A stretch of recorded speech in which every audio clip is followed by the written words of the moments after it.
மந்திரத்தை சொல்ல துவங்கும் முன்பு விநாயகரை பூஜை செய்துவிட்டு ஜபிக்க வேண்டும். திங்கள் மற்றும் வெள்ளிக்கிழமைகளில் காளியை நினைத்து இந்த மந்திரத்தை 108 முறை ஜபிப்பதன் பயனாக கேட்ட வரம் கிடைக்கும். சக்தி வாய்ந்த காளி காயத்ரி மந்திரம் இதோ.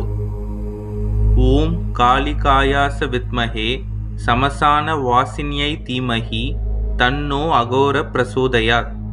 ஓம் காளிகாயாச வித்மஹே சமசான வாசினியை தீமஹி தன்னோ அகோர பிரசோதயாத்.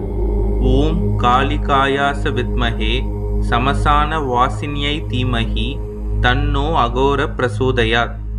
ஓம் காளிகாயாச வித்மஹே சமசான வாசினியை தீமஹி தன்னோ அகோர பிரசோதயாத். ஓம் காளிகாயாச வித்மஹே சமசான